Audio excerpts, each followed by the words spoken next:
Welcome to EcoTopiaU Media. I'm your host, Melissa McGinnis, joined by my co-host, Tom Wright.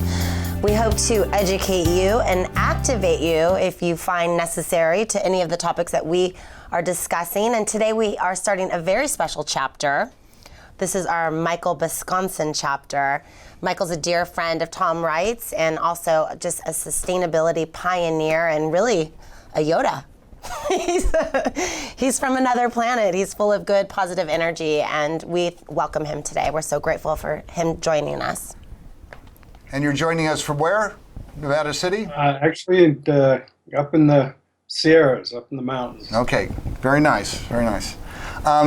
So in the beginning, you grew up, where did you grow up, Michael? Actually, I grew up in the San Fernando Valley, back when the San Fernando Valley, California, back in the days when it was rural, all orange groves and lots of farms, but was being eaten up, as it is now, by tract homes coming out of World War II. Find yourself, you're in your San Fernando Valley, you know, and you start questioning authority. Some that knew me in those days may say that I questioned authority before that, but that would be that's the major is just questioning authority, questioning the truth of what you're being told by the folks that you believed in and trusted.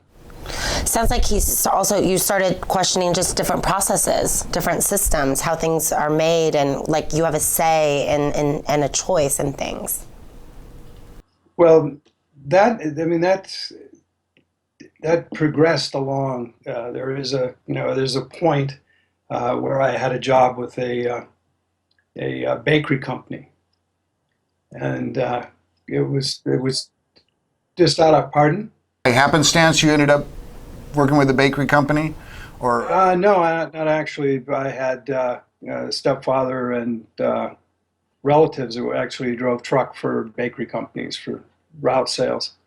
But I got a job with a major bakery, and I went to their offices down in San Pedro to be indoctrinated. And when I walked in, there was something that sticks very clear in my mind. I walked into the offices, and in the lobby was a glass case. And in the glass case was an unwrapped loaf of white bread. And the legend on it said, "Still fresh after 5 years." I'm laughing, but that's unfortunate, huh? That I'm laughing. Yeah, well, yeah. It was something that they were, very proud of. And when the bread came out in the morning, it was not on. We did when supervision wasn't watching, we would get in fights with bags of bread, tossing them around because you could take a full loaf of bread and it would end up as a little ball in the bottom of the bag. And so you could make a great... like a bolo. Like a ball. Make something to throw at each other. It was an amusing thing. But it also was indicative of the questioning, or it questioned the quality. What is this? It's just a big ball of dough. So how did you go from the big ball of dough to actually like the natural foods industry? Well, it was kind of a long path. It was the 60s. And I became increasingly disillusioned, both with working for corporate America and then with politics. I got very involved in the anti-war movement, civil rights movement, and I progressed along, and then I actually lost faith with the movement because the leaders, as far as I was concerned, the leaders were more about power than they were about anything else. In general, not anyone in specific. And along the way, I had an epiphany and became a vegetarian overnight. And that I was what then was referred to as a lowrider. Michael Besancon was a lowrider? Souped up cars and lowered cars and all of that. And I was the only, I woke up in the morning after this epiphany, and I was the only vegetarian I knew. There was no one else out there. May I ask you what the epiphany was? I had an experience. Let's leave it at that. Oh, it was otherworldly induced, I assume. It was the 60s. I had an experience. Okay, got it. So he went from overnight to a low-riding vegetarian. You're a low-riding vegetarian, and so that was abandoned rather quickly. the low-riding part.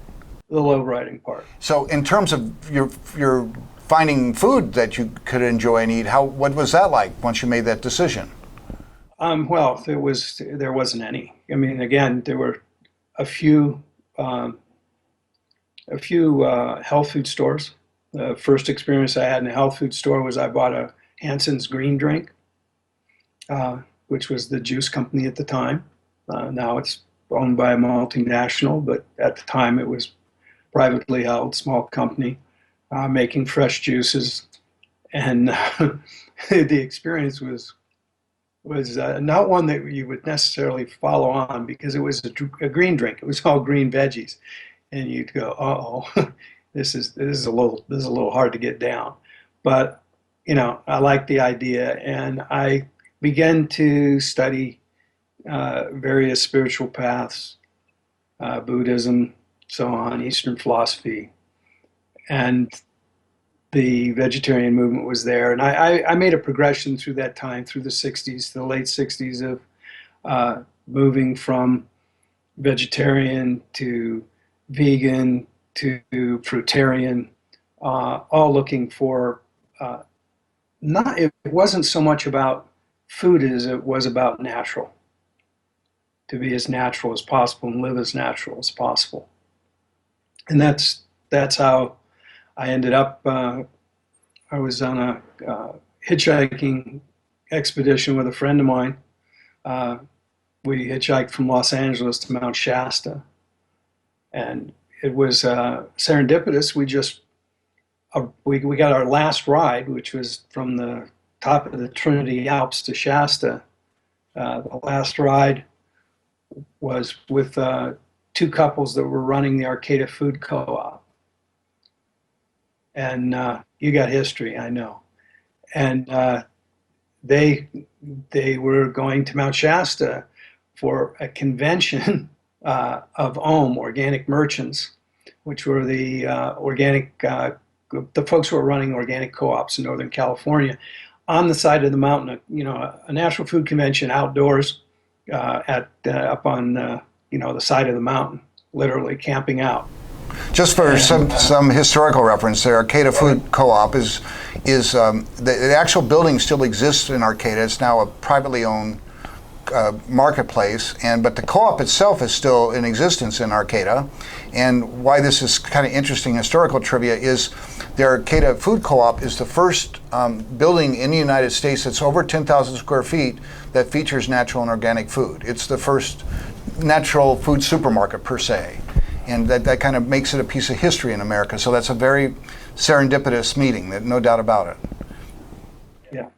Well, it was, they picked us up, said, "Where are you going?" We said, "We're going to Mount Shasta." They said, "Oh, we're going to Mount Shasta." So we went, and we hung out.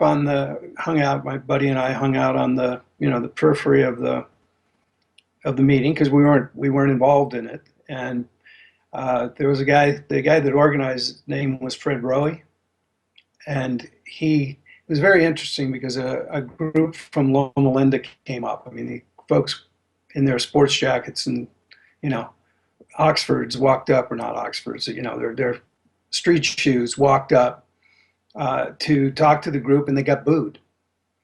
And it was startling to me. I couldn't quite figure it out.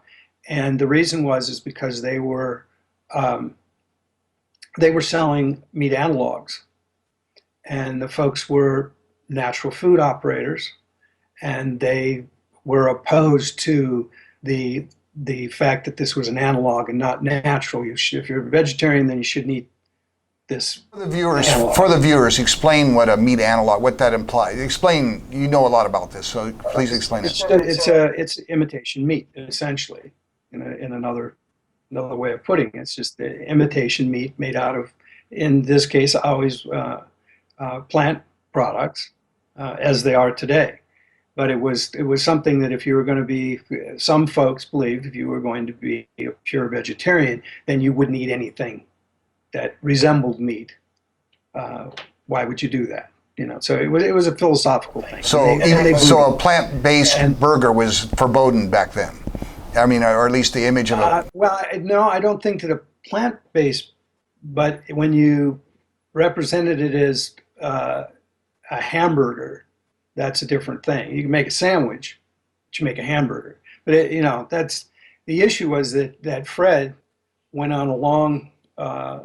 He admonished everybody, and then talked about the history of the natural foods movement, which was started by the Seventh-day Adventists at that time, 60, 70 years before, with Graham and Kellogg and Post.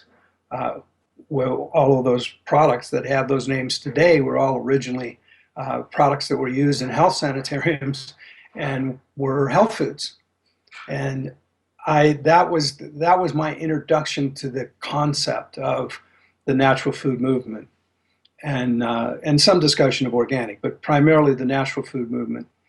And it was really it was a major event, because at the end, my friend hitchhiked back to Marin, where we had met a psychic on the way up, and he went back to see the lady psychic, and I hitchhiked back to the San Fernando Valley to the commune that I lived in at the time in Canoga Park, and told everybody that I was going to go in the natural food business.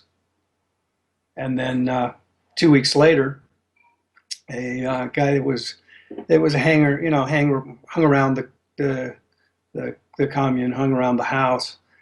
We had a farmhouse that had been built in the 1890s, odd. That was really a remarkably beautiful old home, but it was on 10 acres. And so we had this commune going. And he came in and he said the health food store in town is looking for somebody to run their lunch counter. And I said, great. So with Karen, my girlfriend at the time, and I went down and talked to the manager of this little store, 800 square foot natural food store called Johnny Weissmiller's American Natural Foods. And remind people who Johnny Weissmuller is. Tarzan, and also an Olympic gold medalist, world class swimmer, and actor, and he was Tarzan, one of the early ones, not the first, but certainly one of the early Tarzans, one of the more famous. And we talked to the manager, and he said, the boss is coming in tomorrow. Come back and talk to the boss. So we went back and talked to a guy named Bud Thompson. And Bud was, for those of you who might know who Jack LaLanne was, Bud was a bodybuilder. And I'd gone from 225 pounds football weight in high school.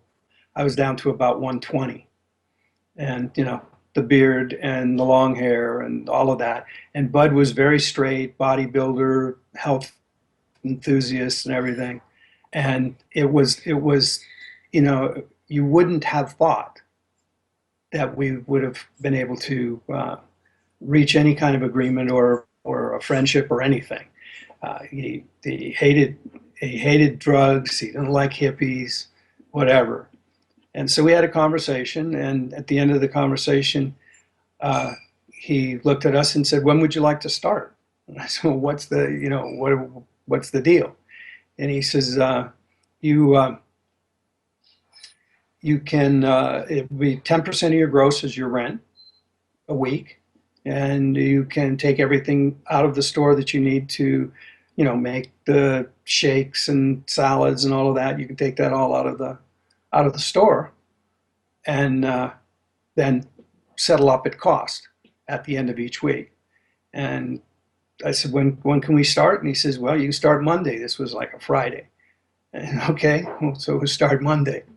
And we borrowed $500 from some friends, and got 25 books of blue chip stamps from my mother, so we could go buy a blender.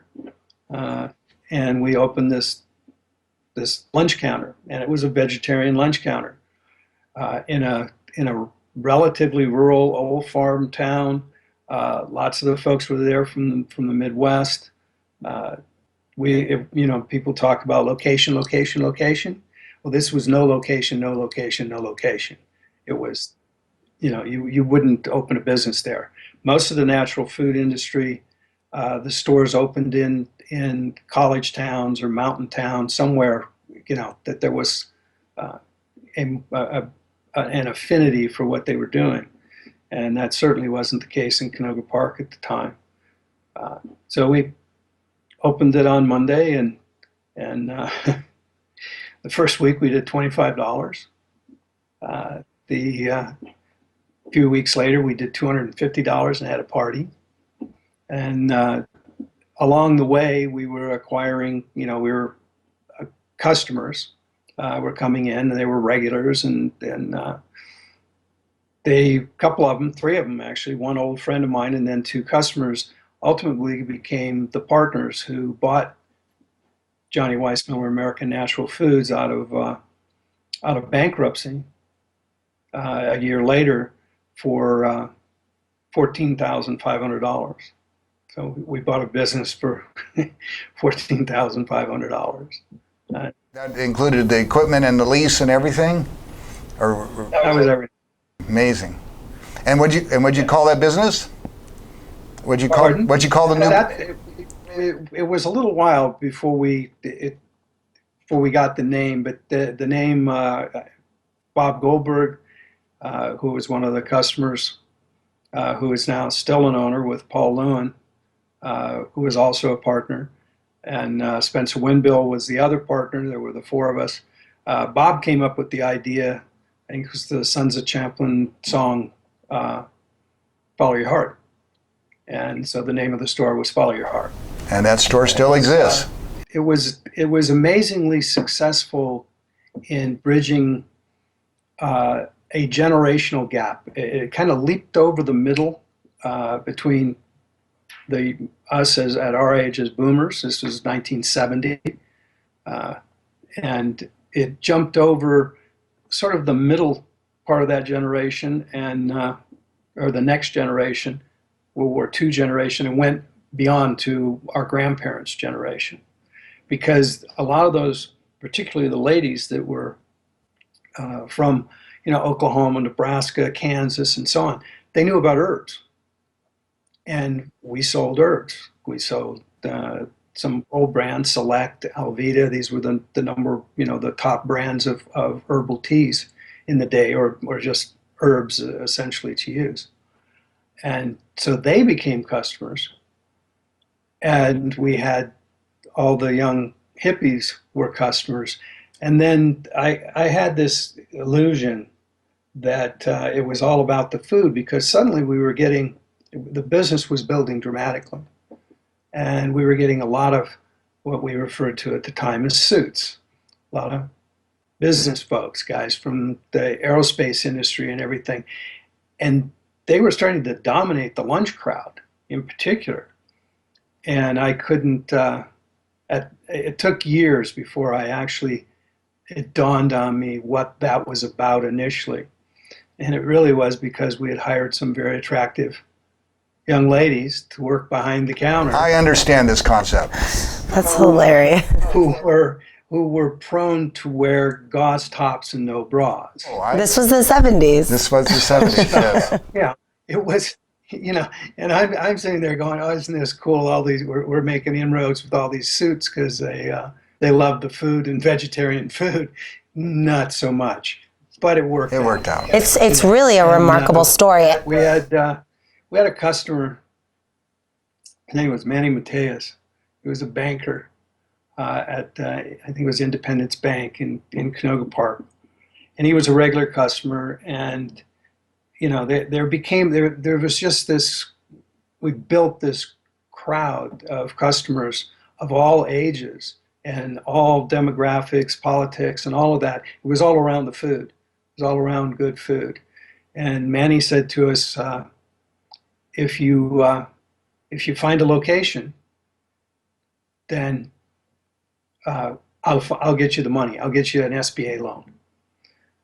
We had been to the bank to try to get money. You know, we went to I think it was Union Bank at the time, and you walked in, and the loan officer was your chairs were low. She sat on her behind a desk that was on a pedestal, so she could look down at the customer, intimidate you. And we all four sat down, long beards, long hair, and she looked at us and she says, "What can I do for you boys?" Which won our hearts over, of course. So we didn't get a loan from Union, but we did have an opportunity. There was a store that I had been looking at from the very beginning, the earliest days. It was an old meat market called Larry's Market. And there were several Larry's Markets, and the family had changed. It had gone to a new generation, and it was really distinctive because the sign, the pole sign, had a huge cow on it, or steer on the sign, and it's Larry's Meat Market. And Larry's ran into hard times and ended up going bankrupt.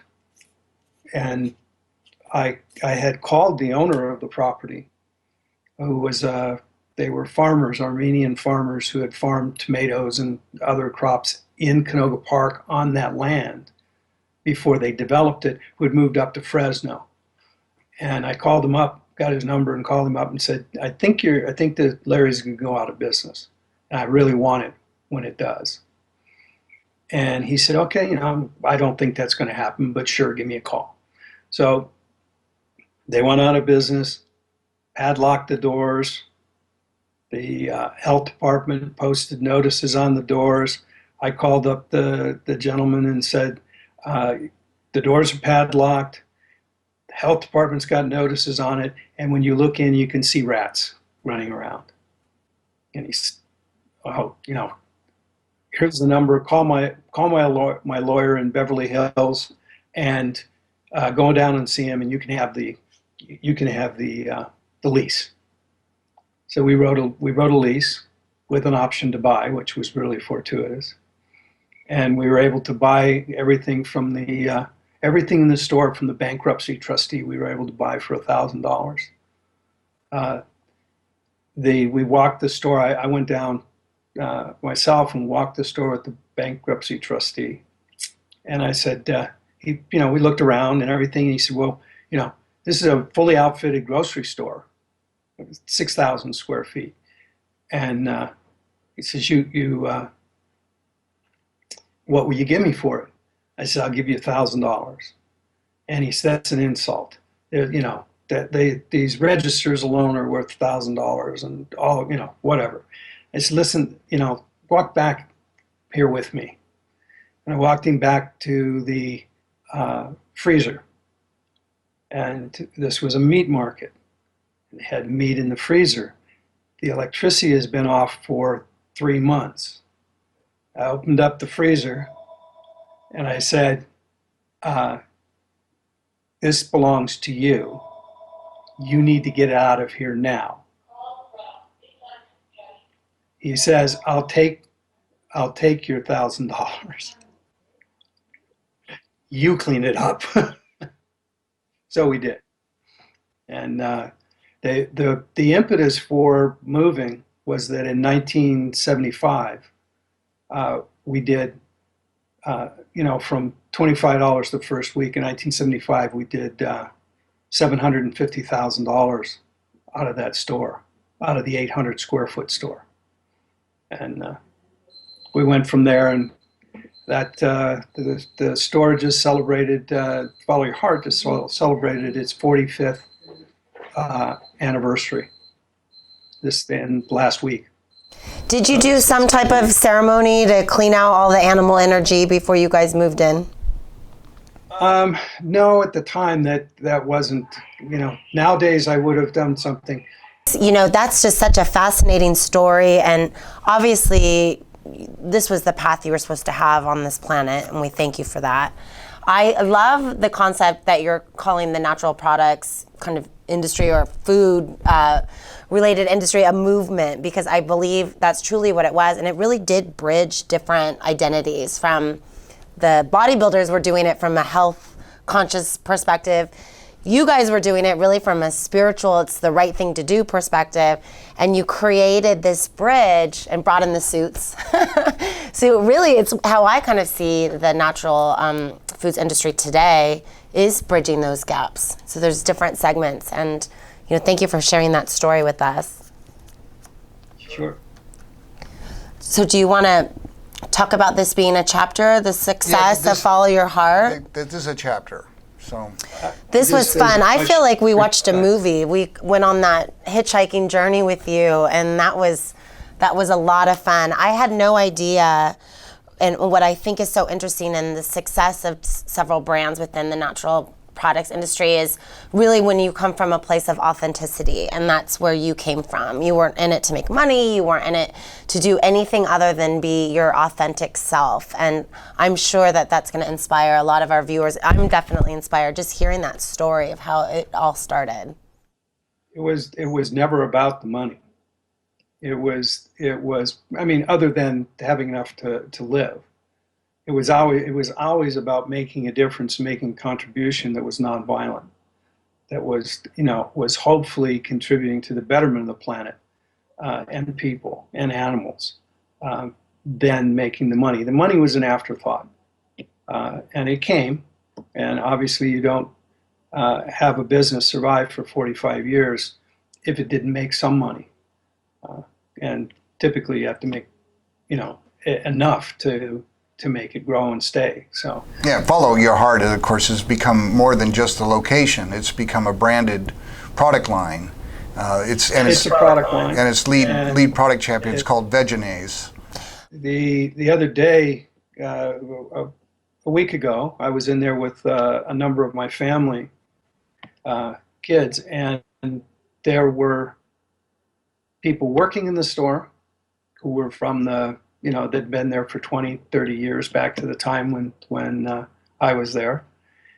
And there were customers eating in the restaurant who I overheard them asking if that was Michael.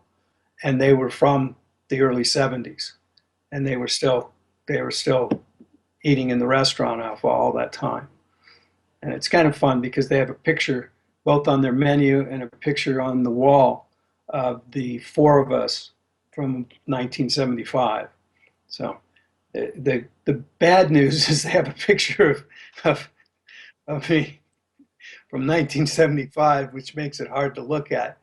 But the good news is if I go in and I don't look at any shiny object that has a reflection I can see my reflection in, I can be 24 again. So kind of time travel. Follow Your Heart to me is almost a movement within itself. Yeah, we were in Europe. We were at a trade show in Europe, and it's called Biofac. It's the largest organic trade show in the world, actually. And there's a booth exhibiting the Follow Your Heart product line for distribution in Europe. And there was that picture, that picture of the four founders in the booth. Yeah. It was fun, actually. It was very fun to see that. I saw it and had some fun with it. And they've just opened up the UK for their products, the Vegenaise products and vegetarian-based products, vegan products. Just recently opened it up, which is really, really cool. And one number of years ago, about 10 years ago, my son and I were in Hong Kong, and we were in a really, really high-end market in Hong Kong. And my son Daniel said, "Dad, look at this." And I turned around, and he was holding up a bottle of Vegenaise in Hong Kong. So those are really gratifying things to see the success. Even though I've not been involved since '86, it's really gratifying to see it hold on and be there for as long as it has, and still be very strong. You know, we problem getting seats. Branding. I mean, Vegenaise tells you right away what it is, a vegetarian mayonnaise. It's very, it's very straightforward. An amusing story about that. And that's many vegan restaurants that use Vegenaise spell it as Vegenaise. And I've given up correcting people because they keep telling me I'm wrong. I had that happen in Whole Foods in Austin. I went into I was working upstairs, and I went into the store and get something to eat, and went up to the counter, and the guy said, "What do you want as a spread on your sandwich?" And I said, "I want Vegenaise." He says, "No, that's Vegenaise." I says, "No, it's Vegenaise." He says, "No, it's Vegenaise." I said, "Dude, I know what it is. I named it." And he stops in the middle, and there's all these customers at lunch rush, customers and all these workers, and he says, "Hey, everybody, this guy thinks he named Vegenaise." This is hilarious. There you are, with the beard and the long hair. There you are. Yeah, I get it. Yeah. Well, I just want to say thank you again for sharing this segment of your life with us, and we hope to continue on this journey with you. We'd like to name this Chapter 1, and we'd like to revisit with you for the next phase of your life. It's been such an inspiration. I know for me, follow your heart, I hope resonates with all of our viewers, and whatever they do. I think this is a higher purpose conversation, grounded in how you created the natural foods industry, really, the products. Yes. So thank you so much, and we will hopefully reschedule with you or schedule with you again very, very soon for Chapter 2. Thank you. Thank you. Thank you. Thanks again. Take care. Bye-bye. Bye-bye.